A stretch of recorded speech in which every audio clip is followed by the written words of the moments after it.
Next example हमारा आता है 7.7। क्या कहता है 7.7 एग्जाम्पल?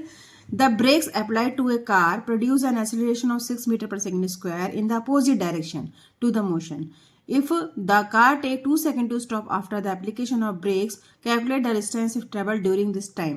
तो यहाँ पर आपको ब्रेक लग रहे हैं कार में. जब कार ब्रेक लगा रही है तो उसमें एक्सीलरेशन 6 मीटर पर सेकंड का स्क्वायर हो रहा है, ठीक है, लेकिन अपोजिट डायरेक्शन में लगा रही है, इसलिए इसको जो वैल्यू होगी वो माइनस में लेंगे हम. तो यहाँ पर ए की वैल्यू कितनी हो गई?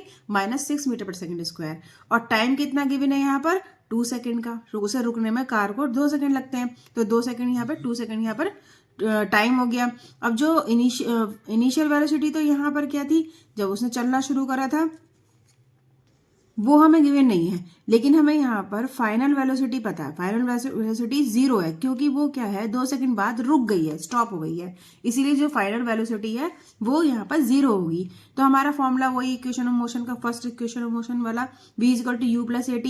यहाँ पर हम वैल्यू पुट कर देंगे तो हमें यहाँ पर u की वैल्यू फाइंड आउट हो जाएगी. ऐसा क्यों करा हमने कि u की वैल्यू फाइंड आउट करी? u की वैल्यू फाइंड आउट करने का एक ही मकसद है, क्योंकि हमें डिस्टेंस निकालना है, और डिस्टेंस वाला जो फॉर्मूला होता है s = ut + ½ at², इसमें हमें पुट करना है, और इसमें हमें u की वैल्यू लिखनी है. तो जब हमें u की वैल्यू लिखनी होगी, बाकी सब तो गिवन है, तो u की वैल्यू हमें निकालनी पड़ेगी. इसलिए हमने ये काम करा कि हमने जो फर्स्ट इक्वेशन होती है v = u + at, उससे हमने u की वैल्यू फाइंड आउट कर ली. अब हमने यहाँ पे वैल्यू पुट करी, बाकी सब तो आपको करना ही है. जो आगे ये -6 यहाँ पर आ रहा है, तो -6 का ध्यान रखते हुए आपको सारी जो कैलकुलेशन करनी है. अब आप देखें यहाँ पर, तो आंसर हमारा 12 मीटर में आ रहा है.